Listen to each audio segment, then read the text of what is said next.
What's going on, everyone? As you can see, we are here in front of a gypsum kiln, and this is going to be your new best friend in New World, as this is where you are going to do the final perk upgrade on the artifact gear pieces, as well as where you can do recrafting of named items at 700 eye level as well. So first things first, gypsum kiln. When you open it and you scroll down, you will see the artifact piece that you have. It must be unequipped and it cannot be in your loadout.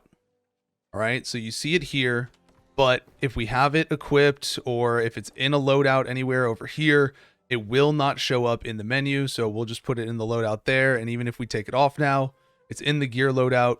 If we go and reopen the gypsum crafting menu and scroll down, it is no longer there. We can't see it. So if you're trying to find it, this is why. Make sure it is completely unequipped, not in a gear set loadout, nothing. So we're going to reopen this, go back down to where our artifact upgrade is. Now, the artifact perks, normally when you get an artifact piece, is going to have a bunch of different quest options that you do to unlock the perks, usually killing a bunch of mobs in the area. But the final perk option is a quest that is to upgrade the artifact piece, and it has its own category here as artifact, and it'll be a little quest mission: craft a Djinn upgrade. It's called that one on this piece because it is the Djinn head wrap. The name of the quest will be related to whatever artifact it is that you have, and so this is the final thing that you do for the perk. And this perk, the nice thing is this is a perk that you get to choose. So you actually get to select the mod, the perk, that will go on to this artifact piece. So there's a little bit of freedom of customization with the artifacts as well, where you get to choose what the final perk is. And that's really awesome. So if I wanted to put, critical retribution or shirking fortification, which I think we'll do shirking fortification for this piece right now, we can do that. And it's going to add it right here as this perk. And that is fantastic. Now, there's a couple other materials that you need to have for this. Dark matter is a new resource, and this comes from breaking down items from mutated dungeons, as well as general rewards from other activities in game, OPR, arenas, and just, reward track stuff that you can get it from. So it's going to be a resource that you're going to need a lot of, because you need 250 for an artifact piece in this situation, but you also use it in the named item crafting. You just don't need as much of it. So this is the first one, the dark matter. The second one is the armor matrix, right? There's also weapon matrices and jewelry matrices that are used for those respective artifact pieces, but we need the armor matrix, and that requires a special plating material and a special rivet material, which comes from crafting. And so you have to craft those specific parts and then combine them into the armor matrix. These are not bound. You can sell these. So this is going to be where there's going to be a good bit of money in this at max level crafting, especially early on in the expansion, as everybody's going to be needing these in order to upgrade their artifact pieces. So, being able to have your crafting maxed out is going to be good. You're going to be able to make these for yourself and sell them if you want to. But in this situation, you just need to have the armor matrix, the dark matter, gypsum orbs, and then the item itself. And we'll just craft it right here like this. And boom. This is our artifact piece, the Djinn headwear. So it's got shrug off, invigorated, vigor, and shirking fortification on it, as well as an empty socket. So that is our new artifact piece. And so, it tells us right there, we've got 1 of 1, and we can just put it on. Now, something that you might have noticed there as well is we actually can go right back to it, and we are able to, if we get an armor matrix, we can actually change that third perk. So you can freely change out that third perk. So we just need another armor matrix. As long as we have the materials for it, and the mods that we want for it, we can change what that third perk is. It shows you what it comes out. So that third final perk is a very flexible perk that you can change out into being whatever you want and recraft, so long as you have the armor matrix and the materials that you need for it. So that's a really awesome thing with the artifacts. Nice option of player choice there and customization availability to these items specifically. Now, additionally to the artifact crafting that we do here at the Gypsum Kilns, named items are actually very nice now also. And they have the same thing available to them.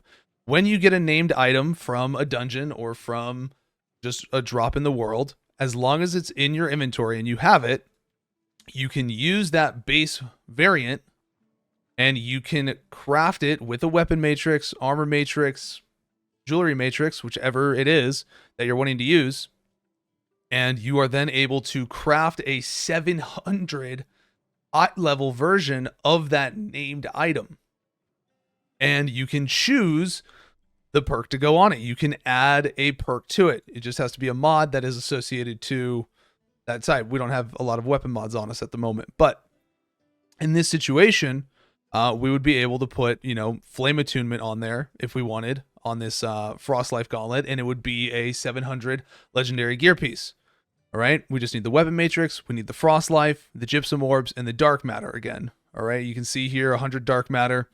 Now we did already craft one ourselves. It's this enduring struggle, so you can see it right here. It has 16 strength, 16 dexterity, socket. We put empowering leap on it, and it came with invigorated and grit ward. Invigorated and grit ward were the default effects on this armor piece, and so when we recrafted it and we put this additional perk on it, it gave us, turns it legendary, and it is at 700 item level. So getting named items and holding on to them if they have two really good perks that you want, because there's no way to upgrade them anymore, right? So before, named items, when you upgraded them with umbral shards, they would, once you took them past 600 gear score, they would turn legendary and they would gain a third default perk that was automatically applied to them. Now, this is the new way of upgrading them into legendaries, and you get to choose that third perk. So again, really nice player agency there with having the freedom of choice to add that third line. And so, now these named items that might have really cool, double perks, but maybe didn't have a good third perk previously when you upgraded them. Now you can just choose that third perk for yourself. You just need to get the materials for it. You need to get the mods that you want for it. And so really nice change here for the crafting system. So the Gypsum Kiln, though, as you can see, is a really important part of what's going to be going forward with getting your gearing. Just to show you real quickly, where you're looking for these materials that you need to make the matrices. We'll just come over here to the stone cutting table real fast, scroll down. So you can see blessed rivets, and you can see a little bit of the materials that you need for it. So gypsum orbs as well. You're going to be using a lot of gypsum orbs, as you can see. So gypsum orbs, very important. And, it's just, making those types of things. And here's the jewelry matrix. So this one requires blessed rivets and honing acid in the Azoth. And then I can make the jewelry matrix. You do need max proficiency in that trade skill that is affiliated to that matrix. So getting those trade skills up are very important. But it's it's not anything crazy, but it is an investment. And so it is going to be a really nice thing to be able to either upgrade your gear or make money, because you are able to list them on the marketplace as well if you so desire. So they are not bound. You can put them on the trading post. But the Gypsum Kiln, very cool thing that you can do. Additionally, you can craft the replicas from dungeons as well if you have the materia. So you are able to use materia to make replicas. They come out at 680, and they're just their default selves. That's where they end at. There's no additional crafting to them. There's no upgrading them beyond that. They will be 680 period for the dungeon replicas specifically. But still a nice way to get yourself to 680s if you don't have 680s. So definitely something to keep in mind, as this is just something that you'll get passively with materia and whatnot. So really cool there. But that's all for now. Just wanted to show you all the gypsum kiln and what purpose it's going to be serving. So artifact crafting and new named crafting, really awesome stuff coming in with those systems, and nice being able to choose perks that we can put on them and replace on them as well. So great job, Amazon. Fantastic stuff with that. Thank you all so much for watching. We'll catch you in the next video. If you have any questions for us, you can always find us live on Twitch at twitch.tv/Zav. Take care. Have a good one.